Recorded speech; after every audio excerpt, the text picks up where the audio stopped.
Relation and functions पर।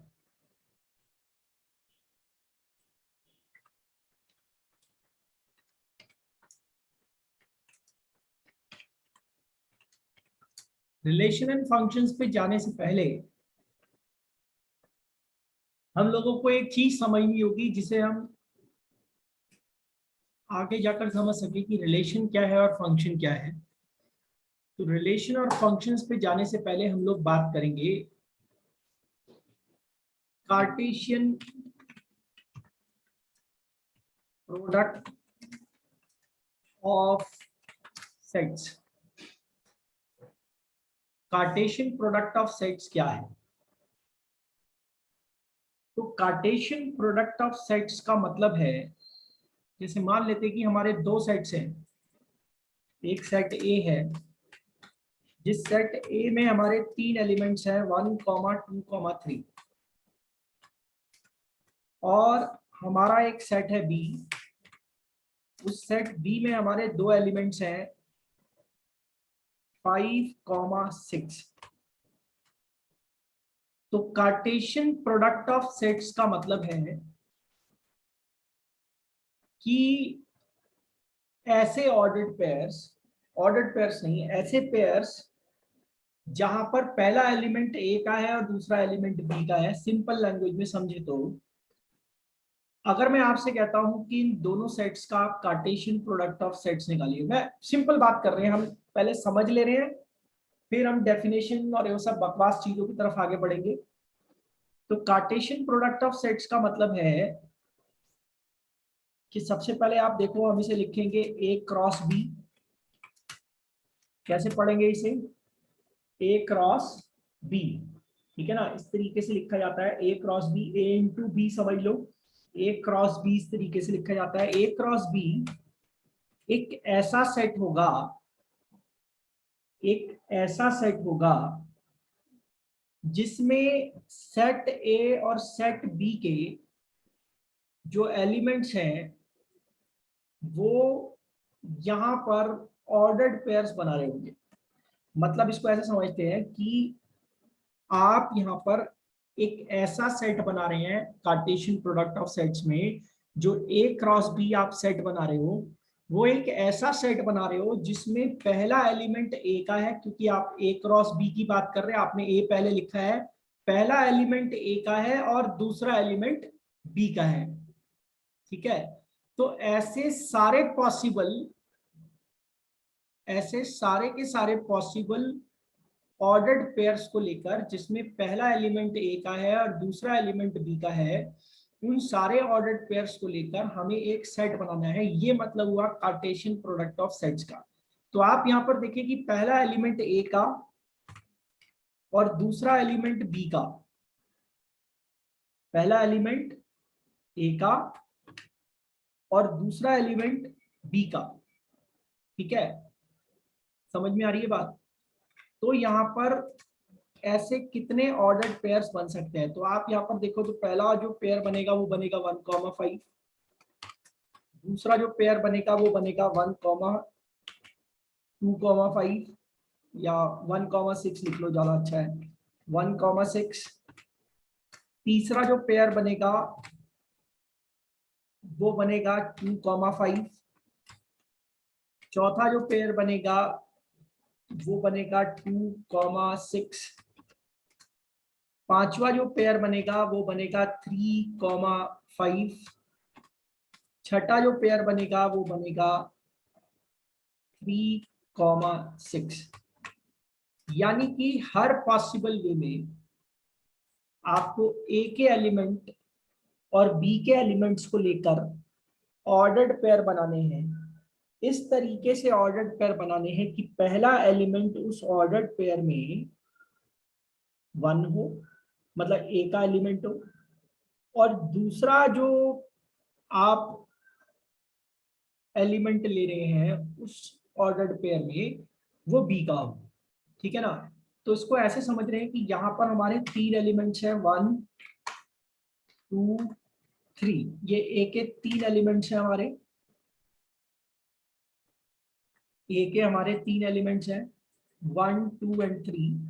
और B के हमारे 2 एलिमेंट्स हैं, 5 एंड 6। तो हर पॉसिबल वे में जो ऑर्डर्ड पेयर हम बना सकते हैं, ठीक है, कैसा कैसा बना सकते हैं, देखो 1 और 5 का एक बनेगा,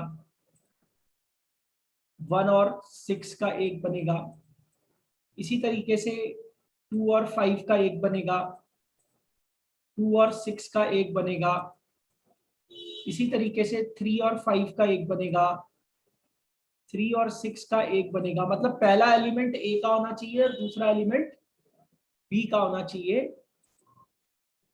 लेकर आपको ऑर्डर्ड पेयर बनाना है। अब मैं जो बार बार ऑर्डर्ड पेयर कह रहा हूं, ये ऑर्डर्ड पेयर क्या होता है पहले इसको भी समझ लेते हैं। तो देखो मैं अगर यहाँ पर लिख रहा हूं एक पेयर, पेयर मतलब जोड़ा हो गया 2 एलिमेंट का, ऐसे समझ लीजिए कि ए कॉमा बी मैंने ऐसे लिखा है, तो ये एक पेयर है। अगर मैं बी कॉमा ए लिखता हूं तो क्या मेरा पेयर बदला? क्या मेरा पेयर बदला? क्या मेरा पेयर बदला? आप कहेंगे सर ये सेम पेयर है। पेयर तो सेम है ना, पेयर तो एक ही है, लेकिन जब मैं ऑर्डर डिसाइड कर दूंगा इनका, मतलब ए कॉमा बी,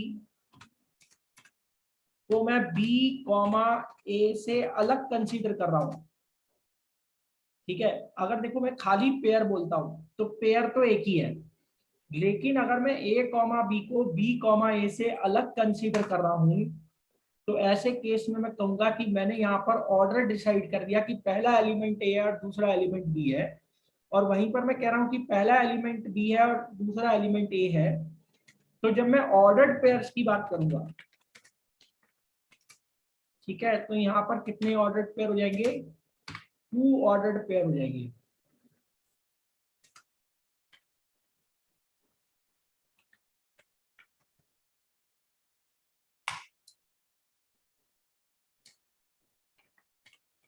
समझ में आई बात?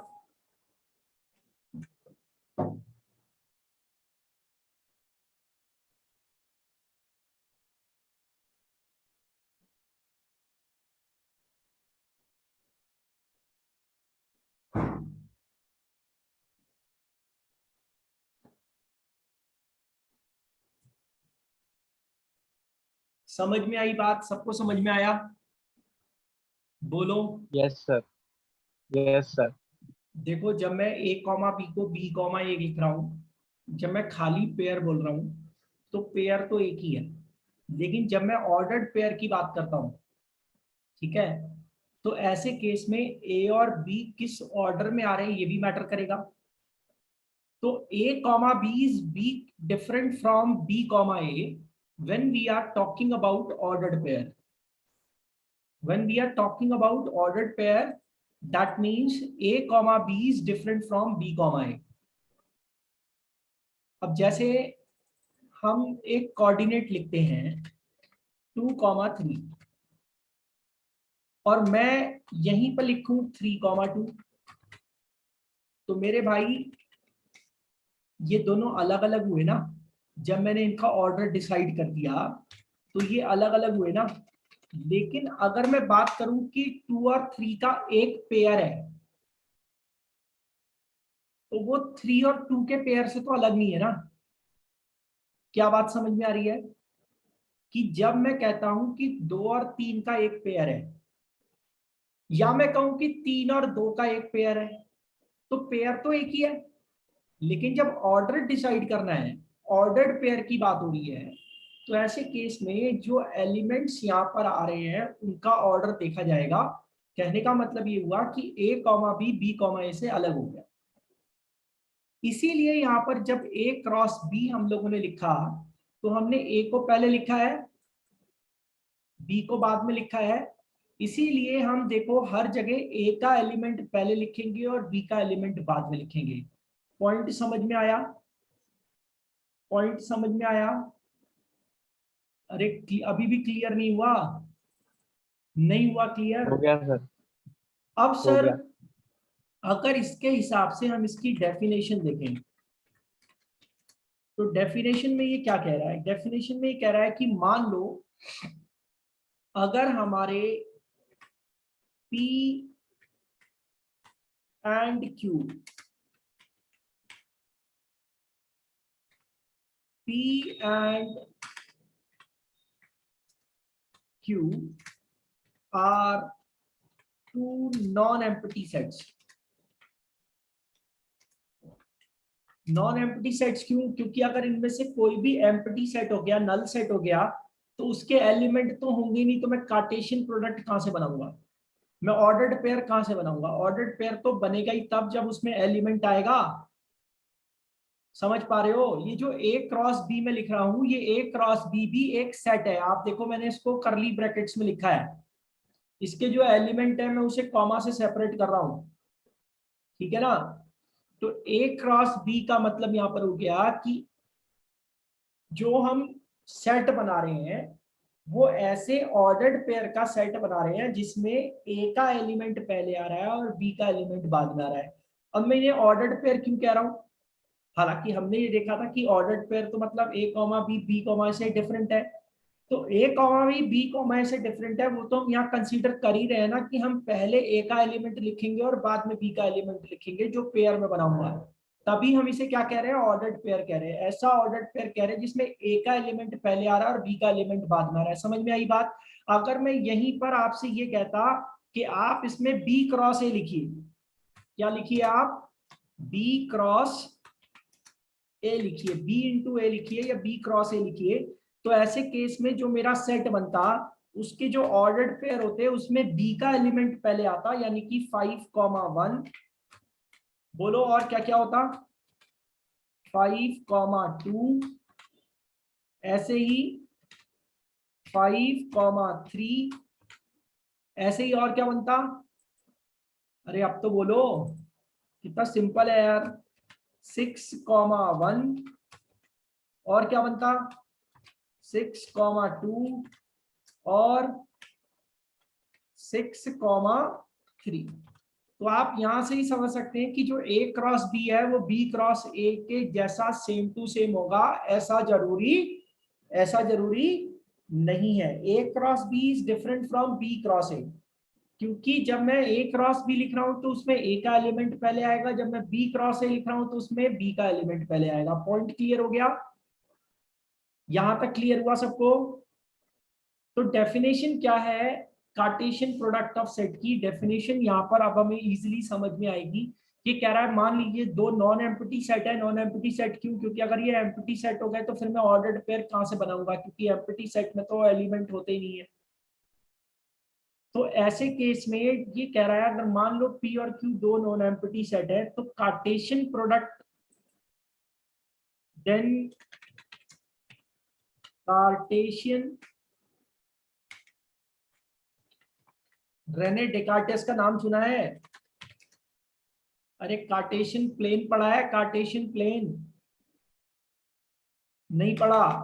अबे कोऑर्डिनेट ज्योमेट्री वाला प्लेन कार्टेशियन प्लेन ही नहीं होता है। सर। कोऑर्डिनेट ज्योमेट्री का जो प्लेन होता है उसे कार्टेशियन प्लेन ही तो कहते हैं, और क्या कहते हैं? तो वो जो कार्टेशियन नाम पड़ा है ना, वो रेने डेकार्टेस था, कोई रेने डेकार्टेस मैथमेटिशियन, उसके नाम पर पड़ा है, ठीक है? Then Cartesian product of P and Q, Cartesian product of P and Q, उसको कैसे लिख रहे हैं अपन? कैसे लिख रहे हैं उसको? P इंटू Q, या हम उसको लिख सकते हैं P क्रॉस Q। समझ में आई बात? समझ में आई बात? समझ में आया? ठीक है? तो yes sir. Yes P sir. Cross Q का मतलब क्या होगा? P क्रॉस Q का मतलब होगा एक ऐसा सेट जिसमें सारे के सारे ऑर्डर्ड पेयर सारे हैं। कैसे ऑर्डर्ड पेयर सारे हैं? P और Q से बनने वाले सारे के सारे ऑर्डर्ड पेयर आ रहे हैं। देखो जिसमें P पहले लिखा है, देखो P जो है, अभी बता रहा हूं P क्या है। इसका मतलब क्या हुआ? इसका मतलब हुआ this is the set of all pairs of p comma q where p belongs to capital P and q belongs to capital Q। बात समझ में आई? अब तो क्लियर हुआ होगा। अब डेफिनेशन भी क्लियर होगी। कैसे क्लियर हो रही है डेफिनेशन? कि P क्रॉस Q का मतलब एक ऐसा सेट बनाना है जिसमें सारे के सारे ऑर्डर्ड पेयर सारे, आप देखो पहले P लिखा है बाद में Q लिखा है, ऑर्डर डिसाइड हुआ है इसीलिए ऑर्डर्ड पेयर बोल रहा है। ठीक है, जहां पर पहला एलिमेंट P का है, दूसरा एलिमेंट Q का है। यहाँ पर ये जो स्मॉल p है ये कहां से बिलोंग कर रहा है? कैपिटल P से, यानी कि ऐसे सेट से जो सेट P है हमारा। ठीक है, ये जो Q है इसके एलिमेंट कहां से बिलोंग कर रहे हैं? कैपिटल Q से, जो हमारा सेट Q है। समझ में आई बात? तो इसकी डेफिनेशन भी क्लियर होती है, कोई दिक्कत नहीं है। और वैसे भी कार्टेशियन प्रोडक्ट ऑफ सेट को समझने में तो कोई इशू ही नहीं होना चाहिए कहीं से कहीं तक। इसी तरीके से देखो आगे कुछ और एग्जांपल्स उसने दिए हैं, स्क्रीनशॉट ले लो इसका। ले लिया, आगे बढ़ते सर।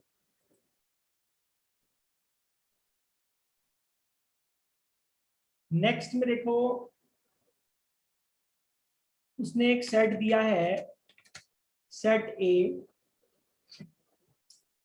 और सेट ए जो है उसमें दो कलर्स दे रखे हैं, एक रेड दिया है और एक ब्लू दिया है।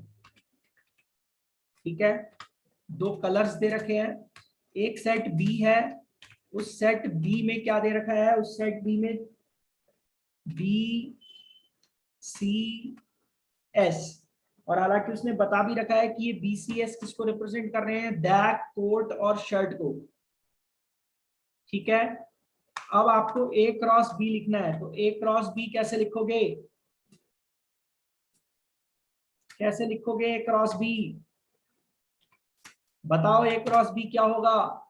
ए क्रॉस बी एक ऐसा सेट होगा जिसमें ए का एलिमेंट पहले आ रहा है, बी का एलिमेंट बाद में आ रहा है। ठीक है, ऐसे सारे के सारे ऑर्डर्ड पेयर्स का सेट।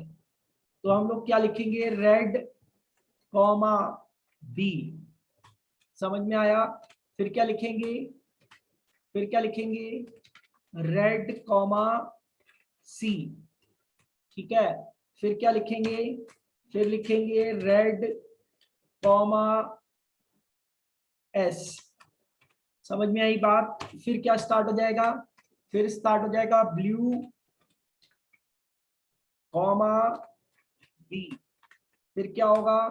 फिर होगा ब्लू। अरे यार ये तो समझ में आ रहा होगा, इसमें क्या टेंशन है यार, इतना इजी तो है ये। ब्लू कॉमा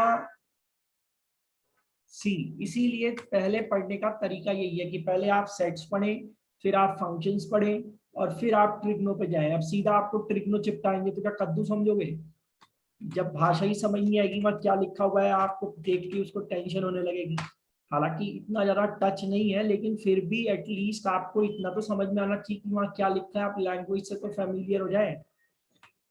तब आप ट्रिग्नो पे जाएंगे तो इजी रहेगा। और मैं लिटरली बता रहा हूँ ट्रिग्नो इज वेरी इजी।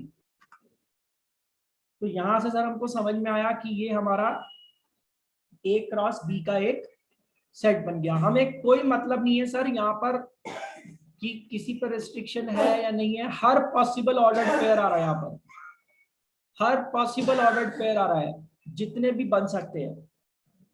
समझ में आई बात? अभी कोई दिक्कत है तो बताओ।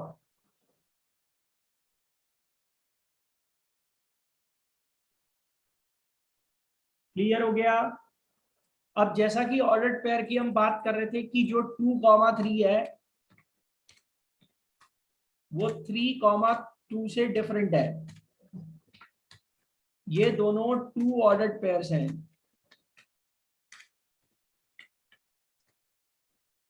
ठीक है, ये दोनों क्या है? टू डिफरेंट ऑर्डर्ड पेयर्स हैं। These are two different ordered pairs. ठीक है, दोनों अलग अलग ऑर्डर्ड पेयर्स हैं, सेम नहीं है। तो अब सर सवाल उठता है, कि दो ऑर्डर्ड पेयर सेम कब होंगे? दो ऑर्डर्ड पेयर सेम कब होंगे? ठीक है, तो देखो क्या लिख रहा है, पेज नंबर 31 पे आओ, सबसे नीचे रिमार्क्स में क्या लिख रहा है, two ordered pairs are equal if and only if corresponding first element are equal and second elements are also equal। मतलब अब मैं यहाँ पर कह रहा हूं कि अगर मैंने एक ऑर्डर्ड पेयर लिखा है a कॉमा बी, और दूसरा मैंने ऑर्डर्ड पेयर यहाँ पर लिखा है c कॉमा डी, तो ये दोनों इक्वल होंगे। कब इक्वल होंगे? सिर्फ और सिर्फ तब जब a जो है वो c के बराबर है और ये जो b है ये d के बराबर है। ठीक है, two ordered pairs are equal if and only if A is equal to C and B is equal to D। समझ में आया? समझ में आया? किसी भी दो यस सर।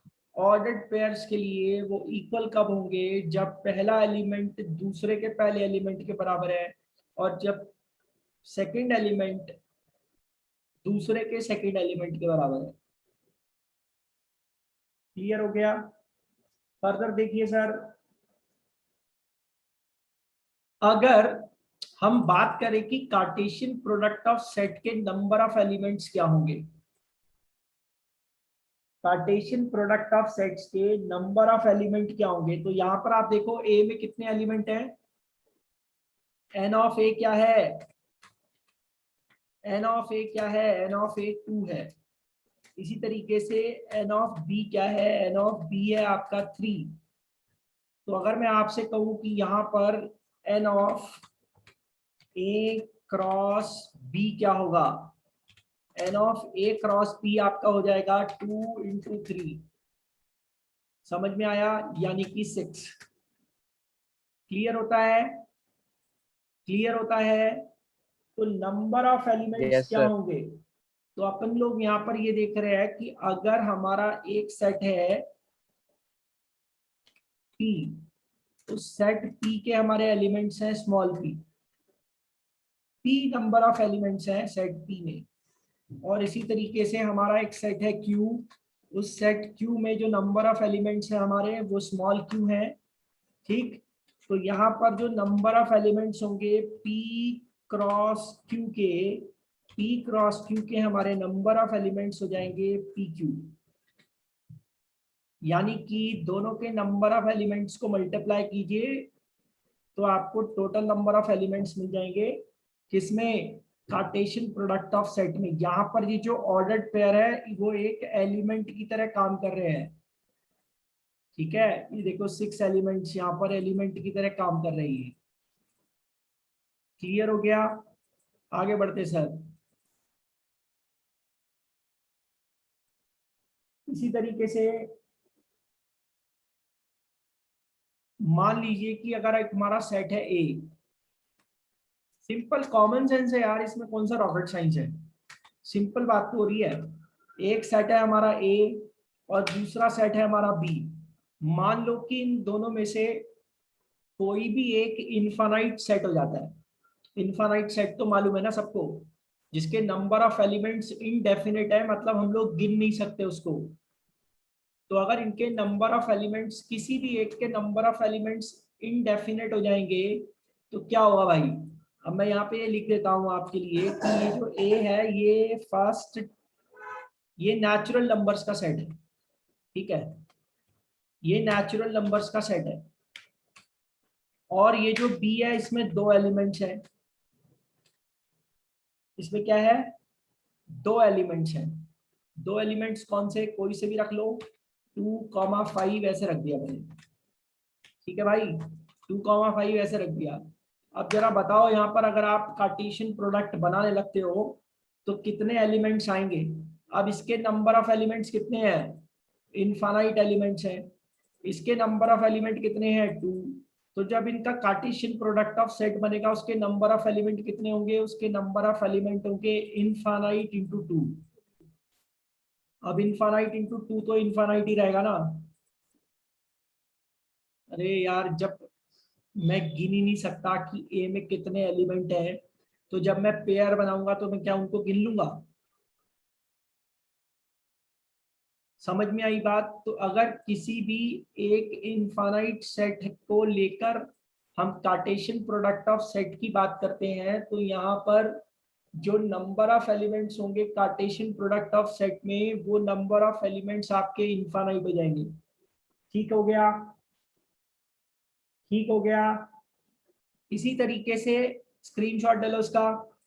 इसी तरीके से अगर मान लो, लो जल्दी लो,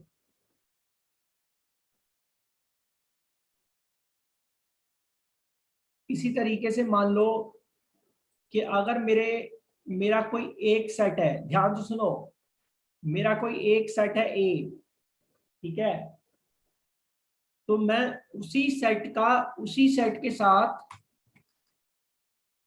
क्या लिख सकता हूं,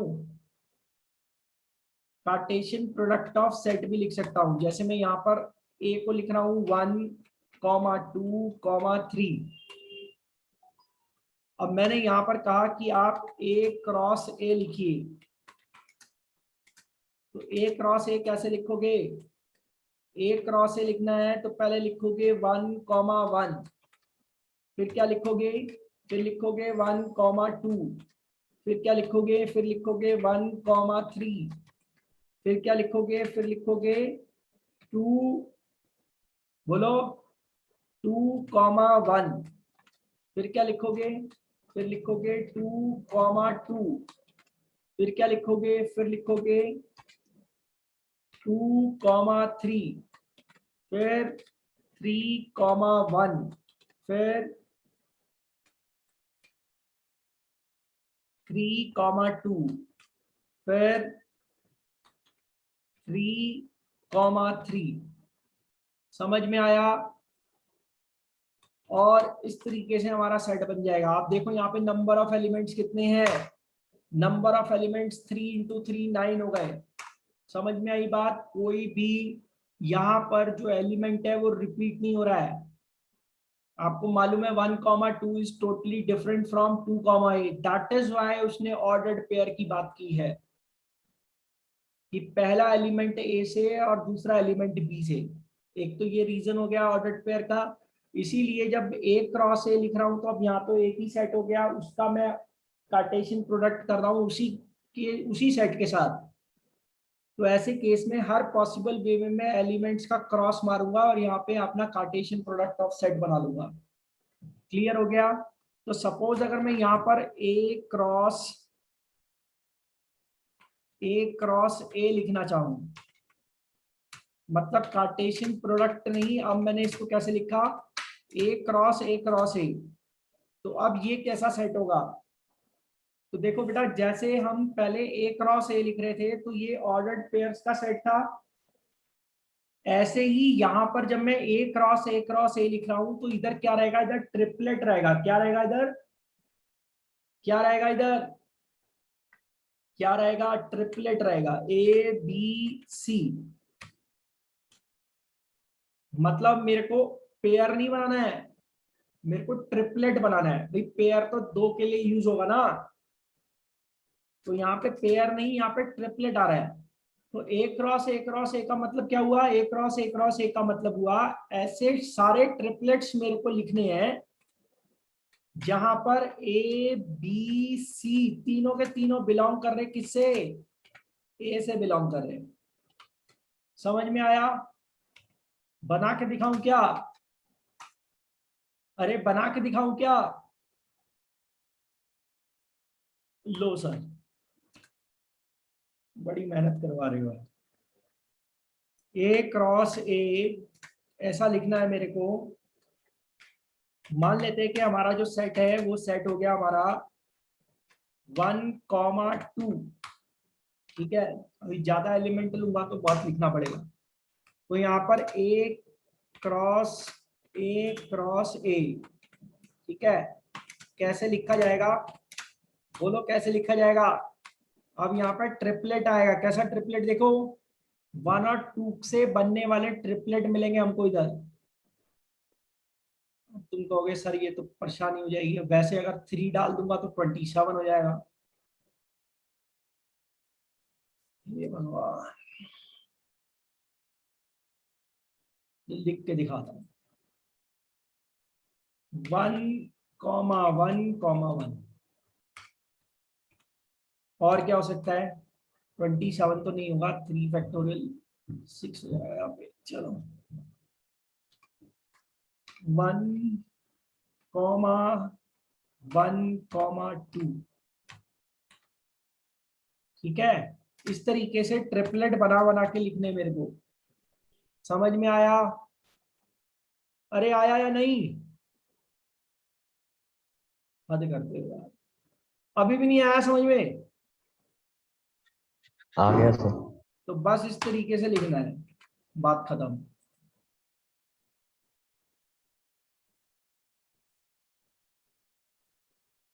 ठीक है, अब देखो, अब आपके कुछ एग्जाम्पल्स हैं। एग्जाम्पल 1 देखो फटाफट, क्या कह रहा है। कह रहा है अगर x+1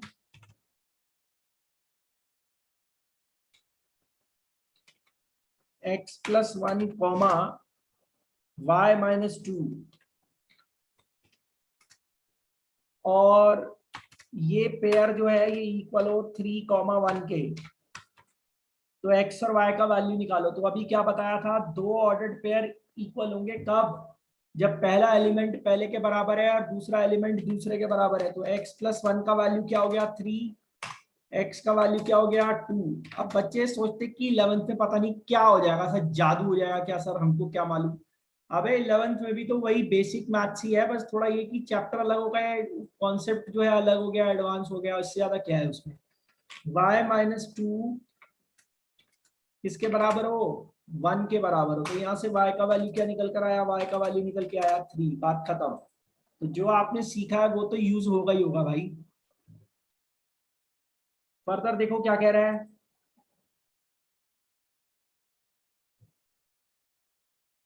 एग्जाम्पल 2 में ये कह रहा है कि अगर हमारा P ABC हो और Q हमारा R हो, तो ये तो मैं आपको पहले ही बता चुका हूं कि A cross B cross A के बराबर हो ऐसा जरूरी नहीं है। ये देखो यहाँ पे बताया हुआ है ना, क्या निकल कर आया था कि A cross B cross A के इक्वल हो ऐसा जरूरी नहीं होता है। ठीक है ना, सेम एग्जाम्पल 2 भी इसी पे बेस्ड है। कह रहा है P cross Q cross P, ये दोनों क्या बराबर है क्या, क्या इन दोनों का कार्टेशियन प्रोडक्ट ऑफ सेट बराबर आएगा? नहीं आएगा सर, नंबर ऑफ एलिमेंट्स बराबर आएंगे लेकिन सेट सेम नहीं होगा। यहां से देख लो, ए क्रॉस बी क्रॉस ए से अलग है। अभी रीजॉइन कर लेना, टाइम खत्म हो रहा है, इसको निपटा के जाएंगे हम। बोलो यहां तक कोई दिक्कत है, बोलो। नहीं है सर। रीजॉइन कर लो सर।